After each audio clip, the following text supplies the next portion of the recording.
Hola, ¿qué tal? Bienvenidos a la mesa de expertos de hoy martes, como todos los martes a las 5 de la tarde.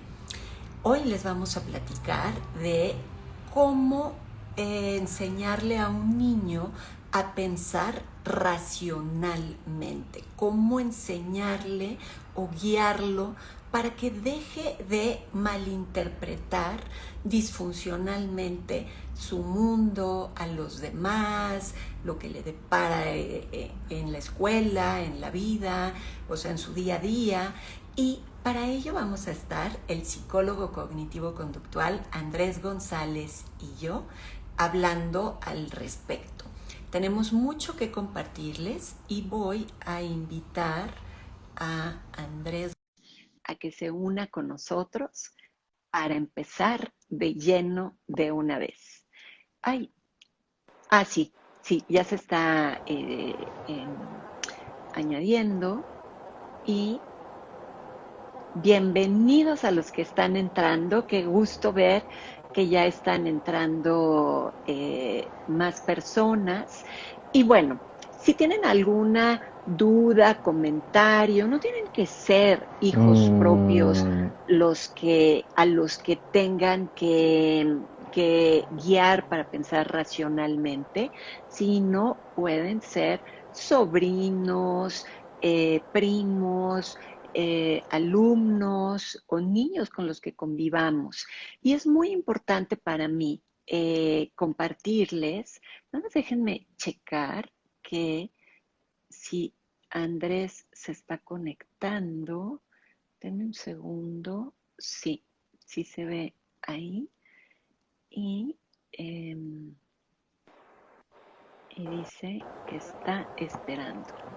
Bueno, es muy normal que No, los eso lo señala. niños, no solamente como decimos, que los niños dicen la verdad conforme la piensan, los niños expresan lo que están sintiendo, sobre todo entre más pequeñitos son los Hola, niños, creo que no se más escucha mi señal. Voy a emotivo o volverme a conectar. emocional es su interpretación. Un Por eso, instante. muy chiquitos, cuando son bebés, en un cunero, por ejemplo, si un niño empieza a llorar, un bebé, los demás bebés se contagian porque a esa edad todavía no tienen estructuras neurológicas para poder decodificar en pensamiento las situaciones que están pasando. Entonces, de acuerdo a cómo emocionalmente interactúan, es como van a reaccionar. Por eso, si ven, déjenme nada más un segundito porque me puso que Andrés González no se puede unir y le estoy llamando otra vez. Eh, por eso, si un pequeñito convive con alguien muy preocupón, muy enojón, muy depresivo, muy criticón, emocionalmente, los chiquititos, los entre más pequeñitos son los niños, lo van a vivir y la van a reaccionar de acuerdo a la emoción que generan. Y los adultos no solemos darnos cuenta de qué estamos transmitiéndole a los niños. Por eso dicen, los niños son unas esponjas y todos lo saben. No, es que lo van captando. Entonces, primero lo van captando desde esta perspectiva emocional. Pero conforme van creciendo, su pensamiento entra en una etapa que nosotros llamamos preoperacional. Esto es, los niños no disciernen entre el pensamiento abstracto y el pensamiento concreto.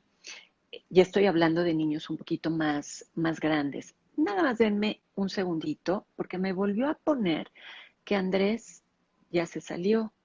Algo está teniendo de complicación con su internet. Entonces, déjenme nada más checar que ahorita vuelva a conectarse. Ya está aquí Andrés. Ya está aquí, ya mandó un saludo. A ver, Andrés, si no escríbenos en el chat, si te está llegando la invitación, si no. para saber cómo lo estás viviendo tú, porque me dice que estás esperando, que estoy esperando por tu respuesta. Entonces, el pensamiento preoperacional es el pensamiento muy concreto que tenemos cuando somos niños. Entonces, por ejemplo, si a un niño le dices, Ay, Dios. dame 2 segundos, voy volando, un niño pequeño va a pensar que vas a llegar volando. Si un niño dice, estos tenis son los que corren muy rápido, no me pongas estos, mamá, ponme estos, porque estos son los que corren muy rápido, el niño literalmente cree esto que está diciendo.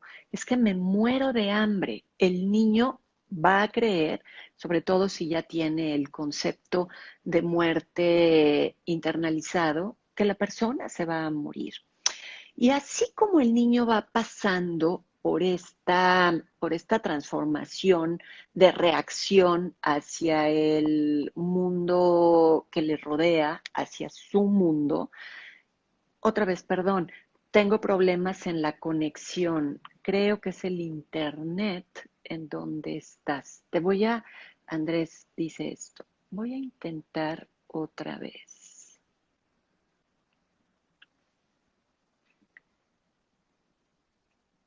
Y si no, Ya, por favor. no sé, Cintia, si andes por ahí disponible. Si no, pues Bueno, yo sigo. Entonces, el niño va viviendo en su mundo alrededor con esta respuesta emocional sin pensamiento, con este pensamiento preoperacional, en donde toma literalmente lo que le decimos. Me muero de hambre, creo que me voy a morir, o el niño cree que la persona se va a morir. Pero conforme va avanzando en la maduración de sus neuronas, en la mielinización de sus neuronas, puede ir interpretando, dándole sentido, aunque sea aún muy concreto el pensamiento, a lo que le está viniendo. Y empieza, si sobre todo en el mundo alrededor, en su entorno escolar y en su entorno familiar, hay interpretaciones irracionales. ¡Qué tonto soy! ¿Cómo se me olvidó no conectar la computadora? El niño está captando, así como les platicaba que emocionalmente los niños en el cunero lloran porque alguno llora y emocionalmente reacciona, cuando el niño ya tiene esta madurez un poquito más avanzada neurológicamente, pero todavía no completa, eh, empieza a decodificar de qué tonto soy y empieza a asociar que tonto significa algo malo hice y algo malo soy. Porque recuerden que los niños son egocéntricos. Esto quiere decir que todo lo que sucede a su alrededor, ellos interpretan que tiene que ver con ellos, con su mundo, con su vida, con ellos. Entonces, tenemos que tener mucho cuidado al respecto. ¿Cómo enseñarle a un niño a pensar racionalmente? Voy a invitar a la psicóloga cognitivo-conductual Cintia Alvarado, porque nos está poniendo Andrés que está teniendo problemas en la conexión.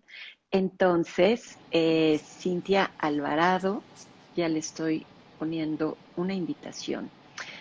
¿Cómo hacerle para que un niño interprete de una manera más racional? Recuerden que no son las cosas las que nos agobian, sino la forma como las interpretamos. Entonces, si el niño empieza a decodificar, a aprender, y por aprendizaje vicario, recuerden que el aprendizaje vicario es cómo yo aprendo las cosas de observar a otros, empieza a evaluar, a observar que yo me critico a los demás, me enojo, soy intolerante, me angustio porque catastrofizo. Entonces, no, así va a decodificar el mundo. Entonces, por ejemplo, no será raro que el niño pueda entonces interpretar las cosas con... eh, estoy invitando a Cintia porque me dijo que no podía unirse. Soy un tonto, no metí gol en el partido. Ay, es que me pusieron tortuga en, vamos a poner, en la escuela, pensando en antes de la pandemia, ejemplos antes de la pandemia. Este, eh, es importante estar claros en que no tenemos que reforzarle al niño lo que no queremos que haga.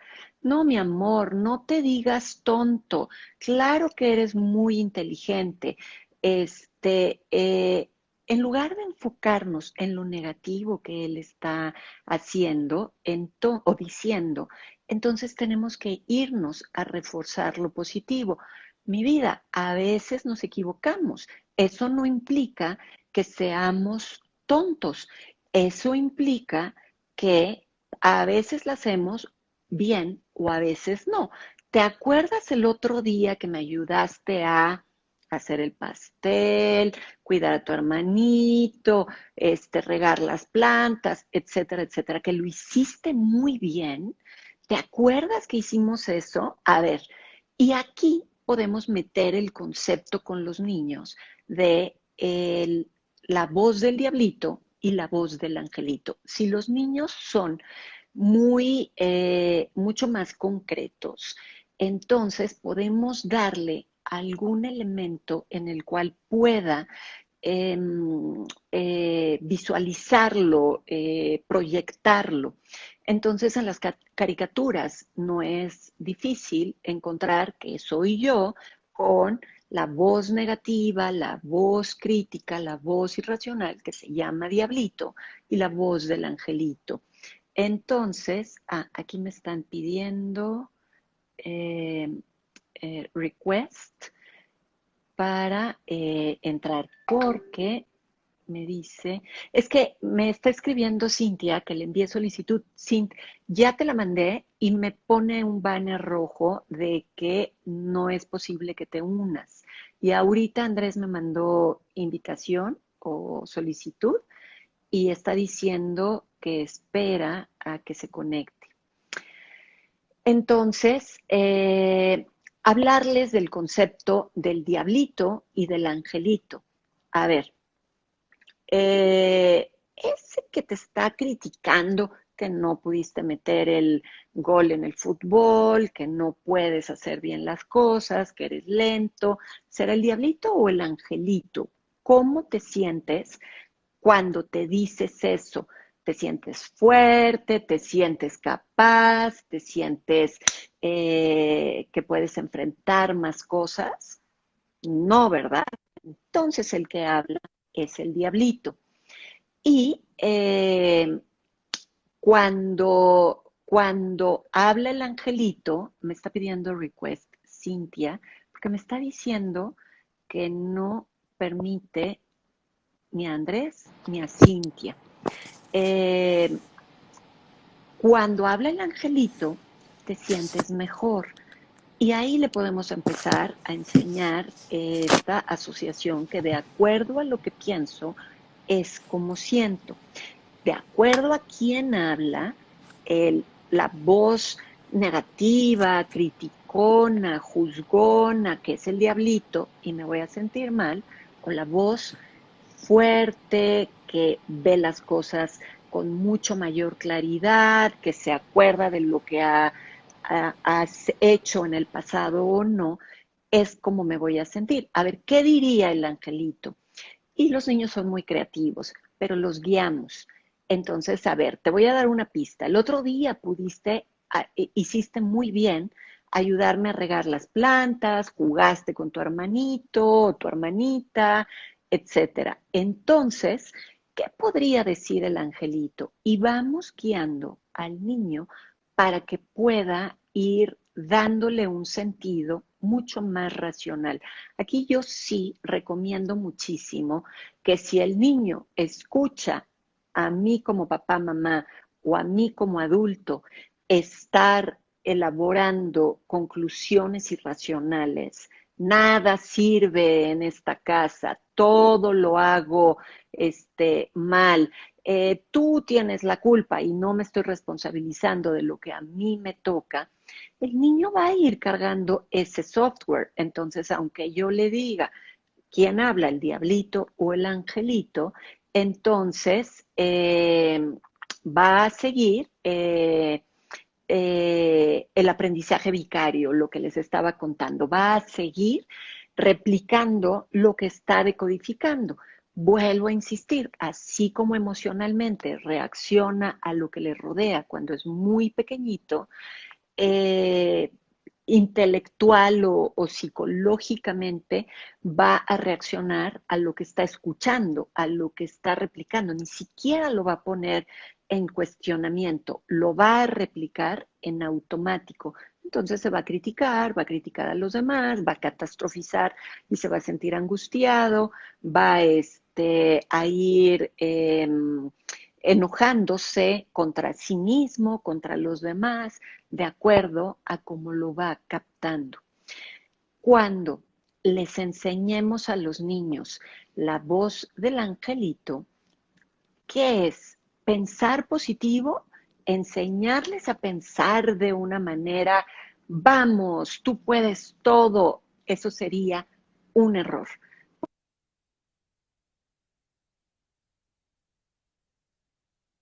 A veces nos equivocamos, las cosas nos cuestan trabajo, cometer un error no es una catástrofe.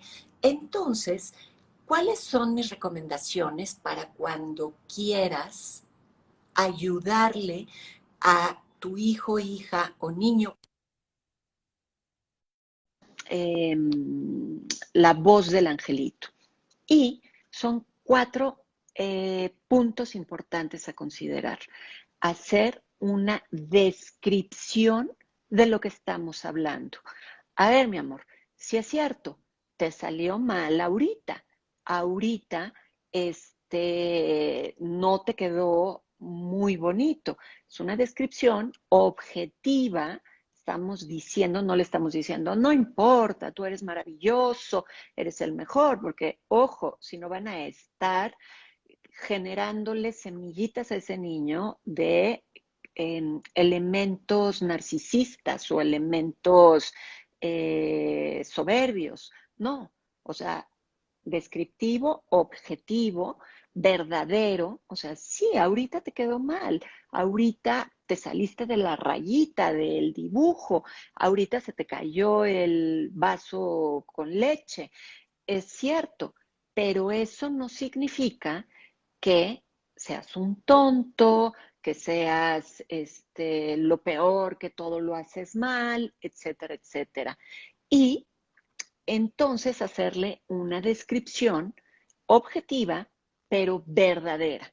Descripciones objetivas, eh, positivas y verdaderas de eh, del niño del que estamos poniendo el ejemplo. Entonces, a ver, y ha ido lo que les decía, mi amor, el otro día también tomaste leche y no se te cayó. ¿Qué diría el angelito? ¿Qué podría decir? A veces se te cae, a veces no. Y entonces enseñarle esta comparativa. Me están pidiendo, Marigoye, un request. Entonces estoy mandándole esta aceptación a Marigoye y si no funciona, entonces quiere decir que algo está pasando hoy con el Instagram. Eh, no he estado leyendo sus comentarios.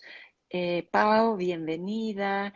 Cintia y Andrés están aquí haciendo una recapitulación.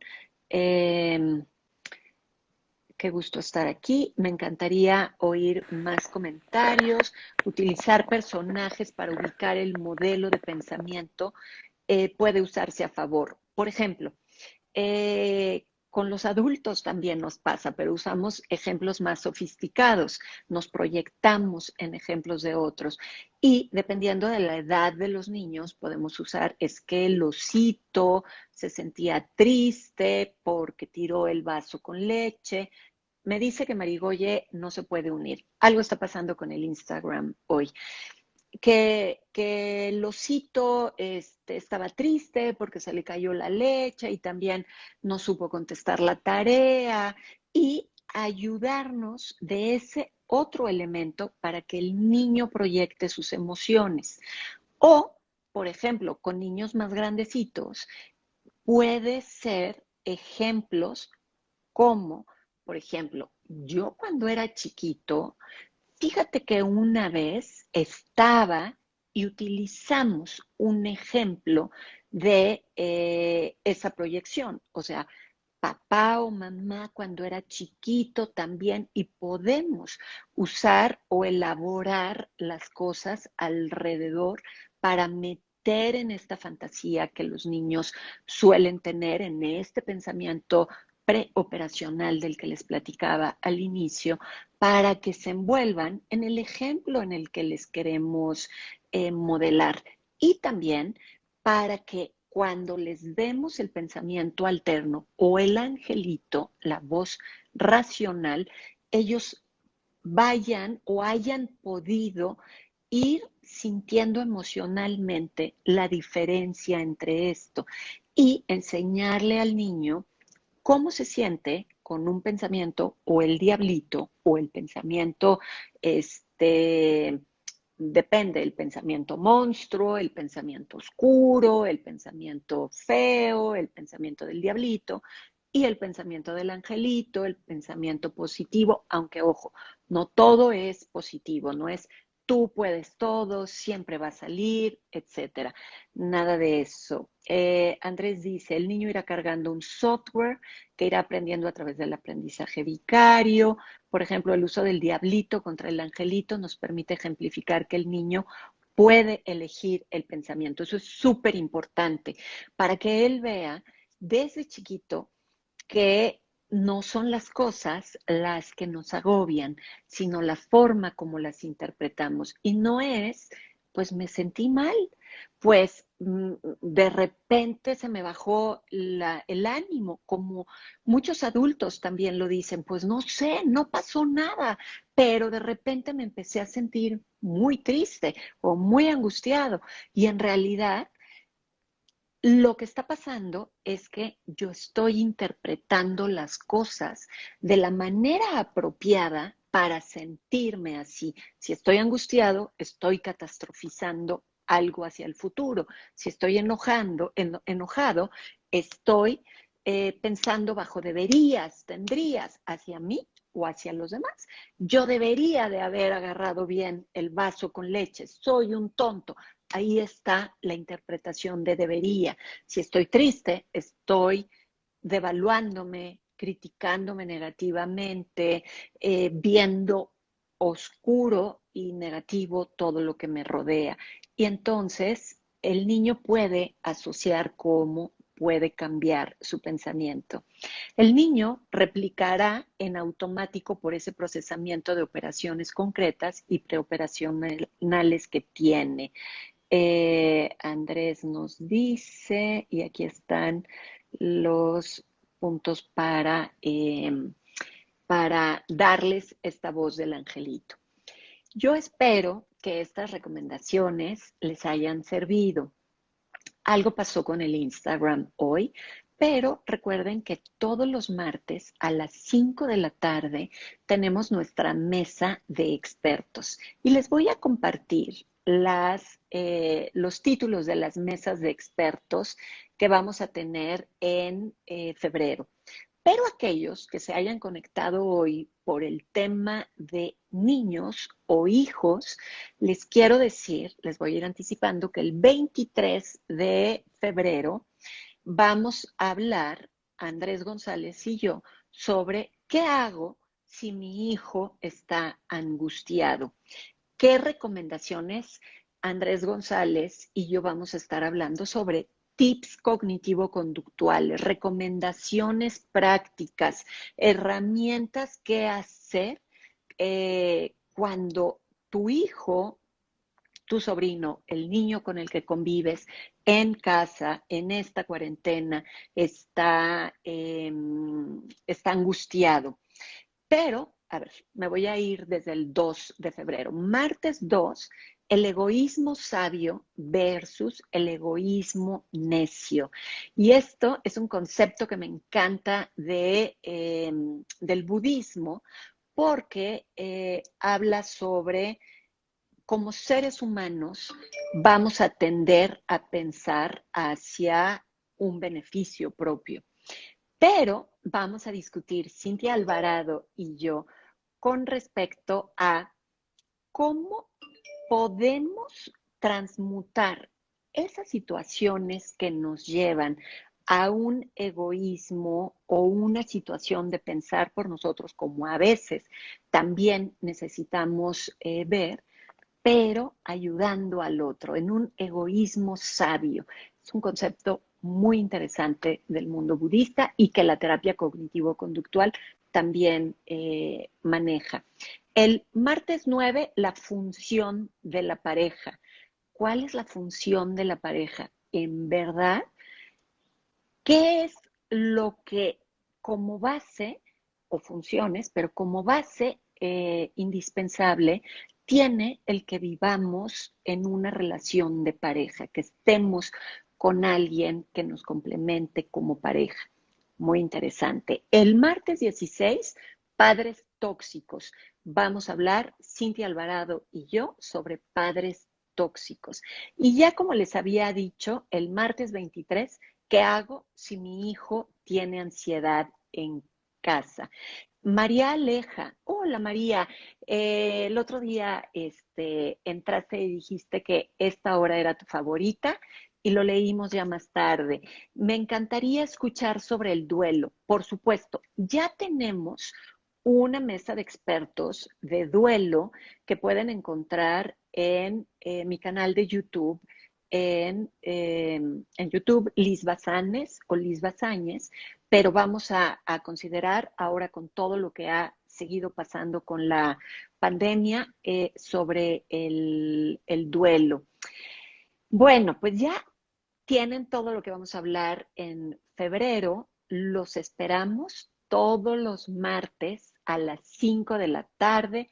Cintia Alvarado, psicóloga cognitivo-conductual, Andrés González, psicólogo cognitivo-conductual, y yo, en donde vamos a hablar sobre estos temas y los que nos propongan y muchísimos más. Yo les deseo una muy bonita tarde. Gracias por estar aquí y les mando un abrazo afectuoso. Bonita tarde.